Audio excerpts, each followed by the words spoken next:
Edvard rentra chez lui, encouragé par le succès qu'il trouva auprès des résistants. Il remonta tant bien que mal pour rejoindre de grands tunnels menant à l'extérieur, des véritables sources de soulagement après une longue journée passée dans les forges.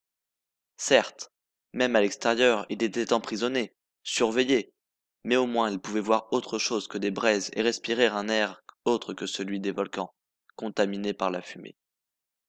Il s'arrêta quelques instants, se demandant les excuses qu'il allait fournir à sa femme, elle qui lui défendait de rejoindre cette dangereuse résistance depuis toujours.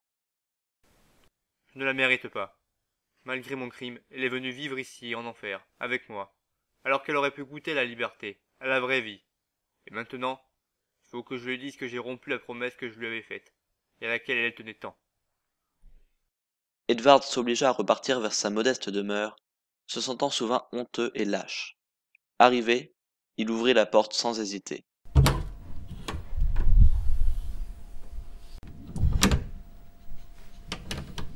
De peur que l'attente ne le ravise à cacher la vérité.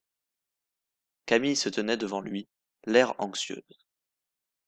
Ah tiens, Edvard, c'est à cette heure-ci que tu rentres? Je vais coucher les enfants, je te parle après. Lorsque sa femme revint, Edvard l'attendait, soudain repris par la nervosité. Loin de moi l'idée de te reprocher quelque chose, mais j'aimerais connaître la raison de ton arrivée si tardive. Je vais t'expliquer. Je ne voudrais pas te cacher quelque chose de cette ampleur. Vois-tu, j'ai rejoint la résistance des forgerons. Plus que cela, je suis à leur tête. Ils espèrent de moi que je les mène vers la victoire contre le roi. Un silence pesant domina la maisonnée. Tu es inconscient. Mais je savais bien que tu les rejoindrais un jour. Tu n'es pas fait, ni pour rester dans l'ombre, ni pour courber l'échine face à un oppresseur, si haut soit-il dans la société. Merci de me comprendre. Les enfants et toi êtes tout pour moi. Vous allez devoir quitter la région et rejoindre une contrée plus reculée, où l'on n'ira pas vous traquer. Je suis vraiment désolé, Camilla, mais je ne pourrai pas vous protéger de tous les dangers que vous risquez d'affronter si vous restez ici. Il va donc falloir que vous soyez courageux. Bien sûr que je te comprends, mais j'ai bien du mal à m'imaginer subir une telle épreuve sans toi. Et l'idée que tu vas risquer ta vie, je ne sais pas quoi faire, j'ai peur. Ça va aller.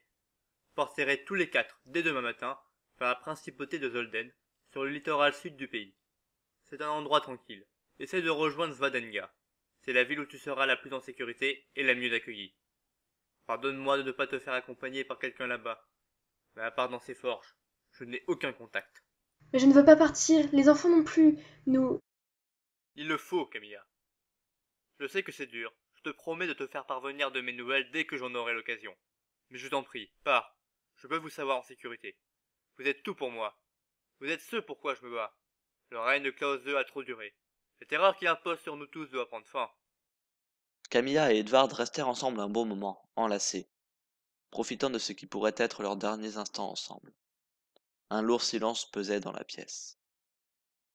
Le lendemain, Edvard partit comme d'habitude, assez tôt. Il se sentit lâche de ne pas avoir fait un adieu aussi digne qu'il l'aurait souhaité à ses enfants. Sa culpabilité le rongeait alors qu'il se dirigeait vers l'entrée des innombrables galeries du volcan, une fois de plus. Cependant, elle se transforma rapidement en rage contre l'abject roi qui l'obligeait à prendre de telles décisions. Un bon souverain n'aurait jamais engendré de telles révoltes. Un bon souverain n'aurait pas contraint des hommes à se révolter pour obtenir quelques malheureux droits et libertés qui devraient être leurs dus. Bien que les menaces d'Edvard et de ses compagnons de révolte nécessiteront des moyens parfois néfastes, qu'ils devront détruire certaines vies innocentes, et feront régner une forme de terreur, eux aussi, leurs revendications étaient justes, Edvard le savait. Il fallait que justice soit rendue.